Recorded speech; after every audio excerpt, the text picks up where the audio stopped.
Hi, Chris. Welcome to PivotSimply podcast. My name is Mithilesh, and I'm the founder of PivotSimply. Our mission is to help billions of lives self-transform themselves and create a reality beyond their wildest imagination.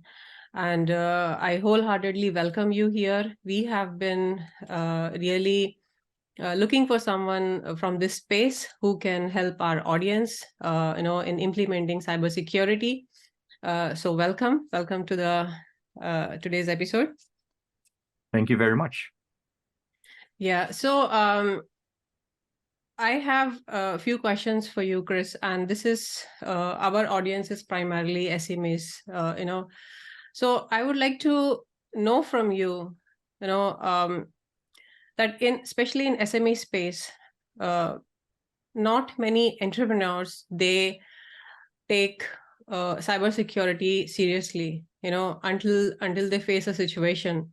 So from your own experience, can you share from your own experience the examples wherein, where you have come across and, you have helped your clients, that these are the scenarios where they certainly have to implement this, whether it's it's a new business or they are already at a scaling stage. So would you like to share your thoughts on this? Yeah, so I think cybersecurity should be a business enabler. It should be a conversation about balancing the needs of the business while it scales, and doing so in a way that helps it achieve its business goals. So, for example, in the beginning, easy things like adding multi-factor authentication with a mobile generation app is something easy that founders can do from the start.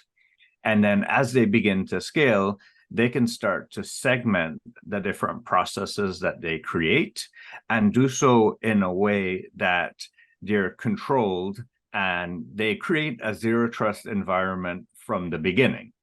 But creating a zero trust environment, all it means is ensuring that person, a process, a service only gets access to the resources that it needs. So when you're creating an application, you don't need to give it access to everything. Just give it access to the database it needs, or the server that it needs, or the website that it needs.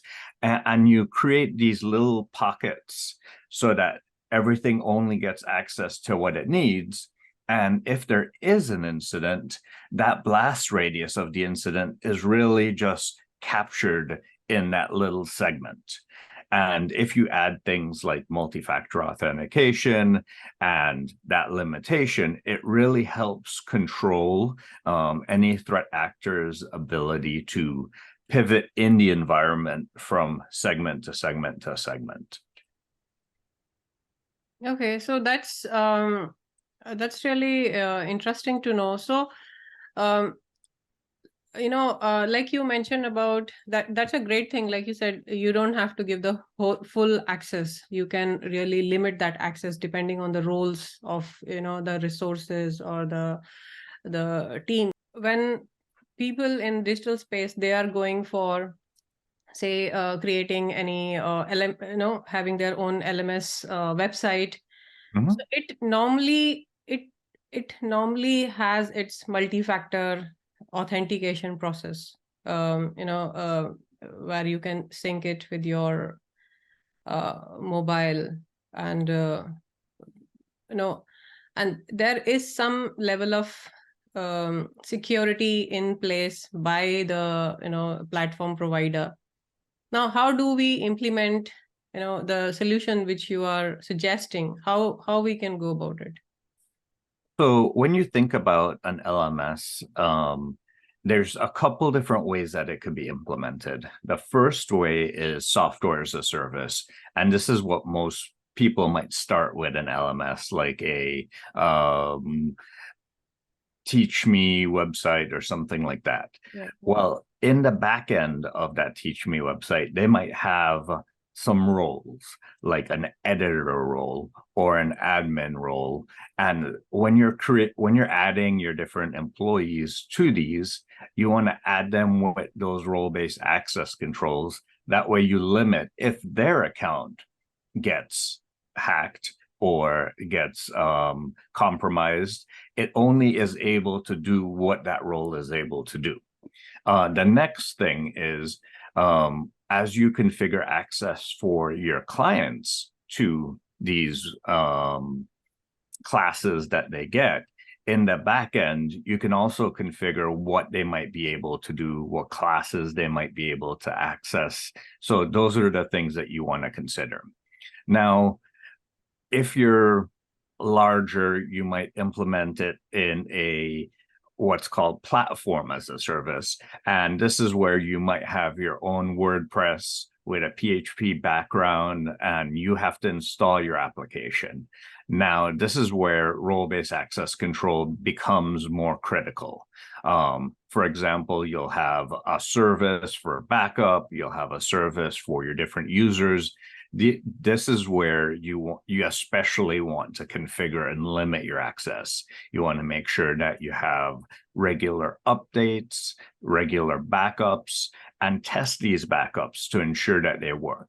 Because oftentimes people will have a backup of their LMS and never test that it works. And then when they try to restore it, it's not fully configured right, or it doesn't restore back to the level that they thought it would.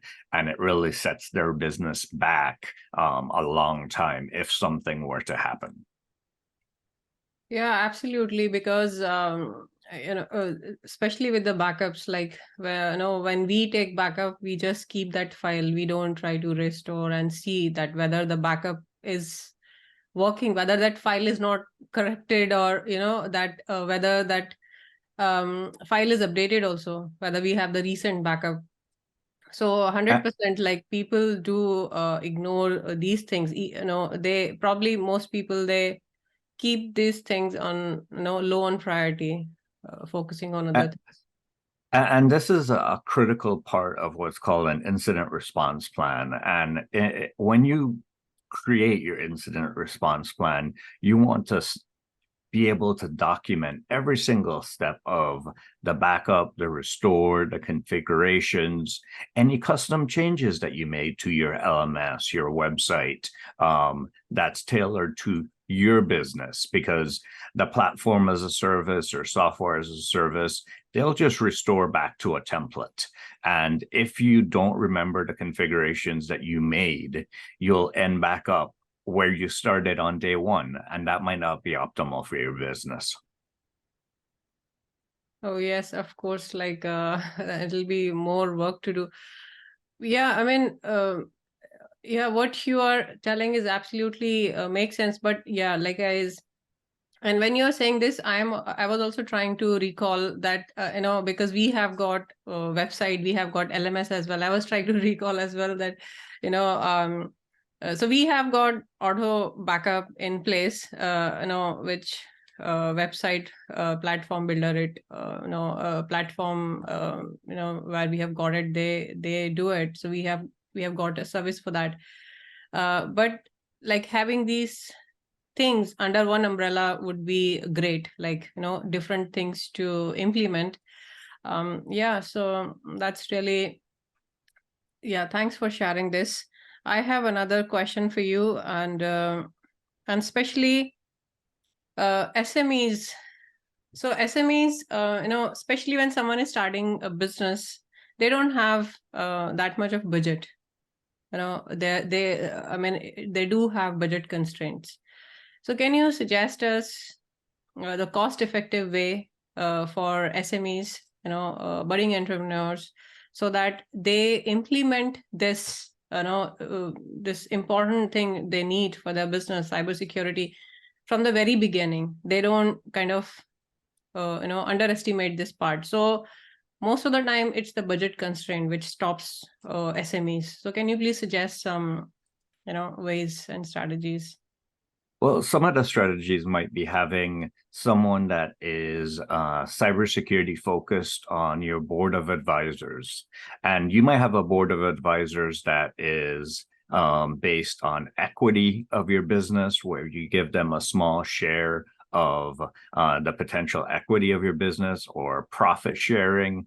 And then they can in turn provide consulting and advising for you in exchange for that equity or that profit sharing. The other options could be including just doing a contract, a small contract to have that done initially from the beginning, and then having them on call or having provide a retainer. So you're not paying them every month, but you're paying them a retainer for the year.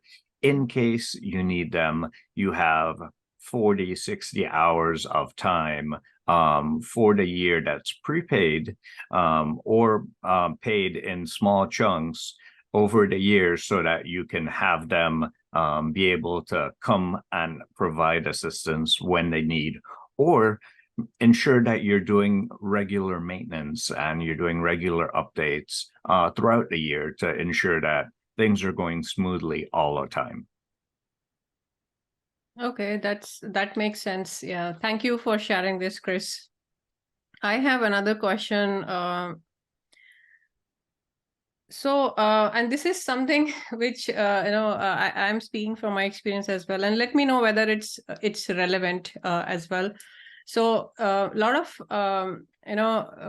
digital creators, they face challenges with their intellectual property, with their content, because when you start on this journey, most people are naive, if they have not done the homework, how this digital arena work. So when you create something which is your intellectual property, like in my case, I come from a coaching space, so there is a lot of strategies and thoughts which I created based on my own experiences and the knowledge which I had gained over the years with my own life experiences.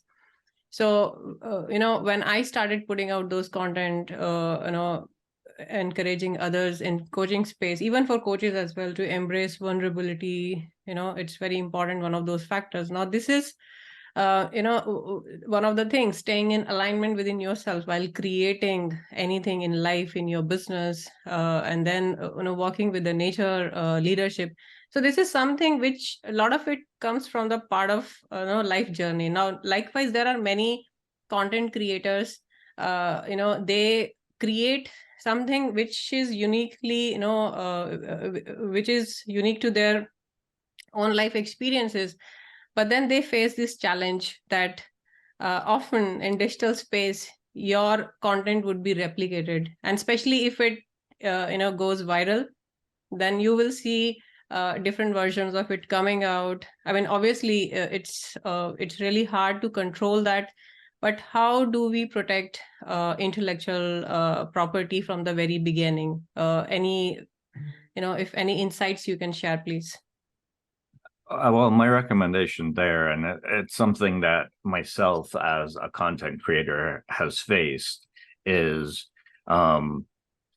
dividing the content that you put publicly for social media, for things like that, to draw in your audience while providing value, and then the things that you keep in your LMS. So the things that you keep in your LMS should be the things that are the most valuable. So it has to be paid, gated in some manner.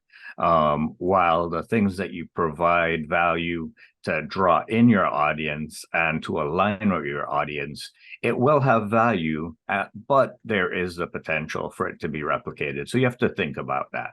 And then you have to think about protecting it. So this is where we go back to creating that role-based access control, back to ensuring that your backups are encrypted, and back to ensuring that you're able to protect that valuable data behind the LMS from threat actors, that if they were to get in, they're not able to just take it and share it out. Yeah, that's I think that's very important to do it, because it's like you need to have some controls, some regulations in place, like we have it for, if you don't have it for even traffic, people would do the things the way they would like to do. So it's good to implement it. And I think this awareness would really help a lot of people to, take these things seriously from now onward. So thank you for sharing that. So I have next question for you, and I have actually written down a few questions. So now let me read this out here. So like many SMEs, may lack dedicated in-house security systems. So I let me share it, with my experience. Like when I was working with, my background is, I worked as an engineer. So I did my MBA. I worked as a IT project manager. So that's a different setup. The corporate sector, it's a different setup, the different kind of security in place. I learned how to implement checkpoint also. Like, when I did my CCNA, and then I learned about checkpoint. That's a different setup for that kind of organization, for large scale organization. For SMEs, because our mainly we are that's our audiences, and the question is for them. So they don't have any dedicated in-house cybersecurity, and they don't have even have expertise. So this awareness we are creating, with this episode as well. But what are the ways that they can bridge this gap? Like the kind of trainings, and like if this is my starting point, what are the kind of trainings I need to be going? And I assume, like, because since you said you also provide trainings, right, Chris? So what are Yes, the kind of... Yeah, please go ahead. Sorry. Yes, I do provide coaching, and I really coach cybersecurity leaders to excel in their career or provide this type of coaching and assistance to small businesses.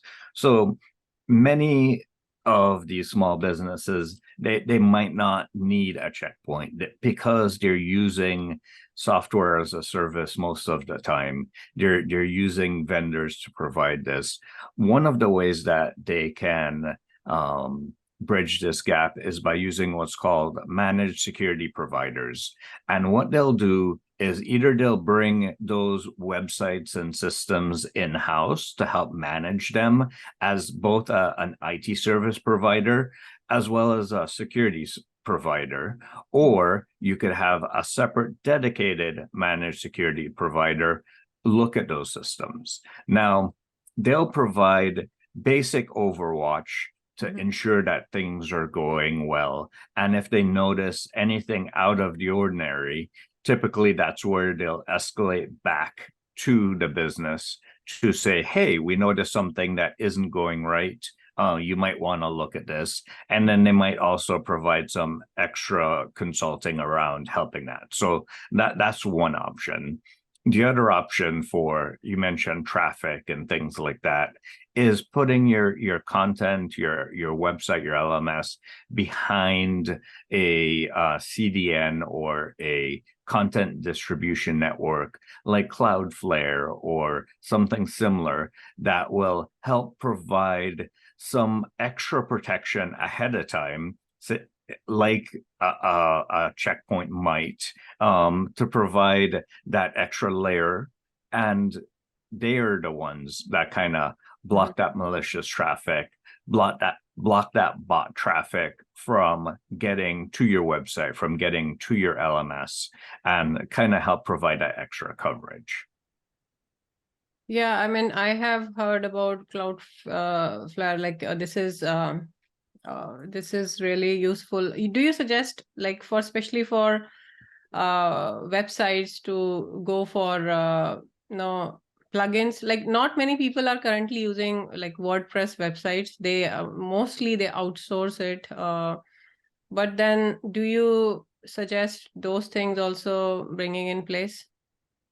Yeah, so there's a difference between a plugin, which stands within your infrastructure that can provide some layer of protection, but like I mentioned, the managed security provider, the CDN, what they do is they provide a wall before your IT infrastructure to either monitor or prevent access from those threat actors even getting to your website. So your plugin would live over here, your CDN or managed security provider would live here. So it provides that extra layer of protection for you.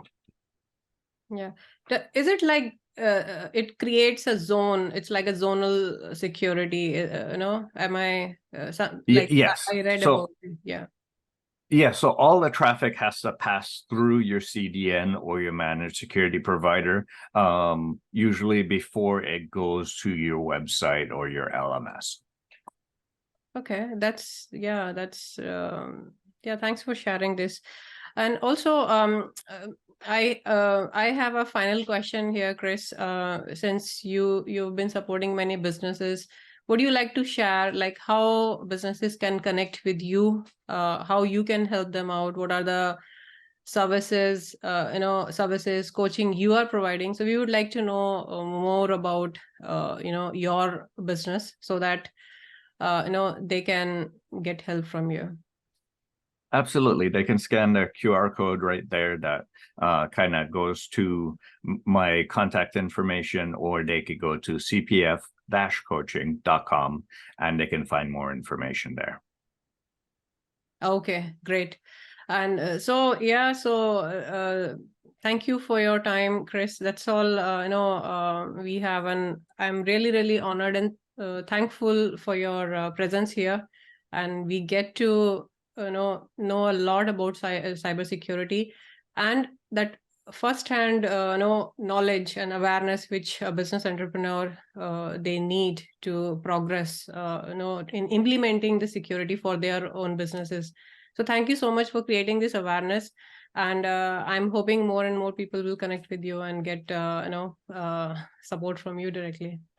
Yeah, I'll make one more recommendation. One of my good connections, Chris Costello, wrote a book called Startup Secure that's available on Amazon. It's a great read, not too technical, and it kind of shows the step-by-step from individual SME all the way up to small, medium-sized business.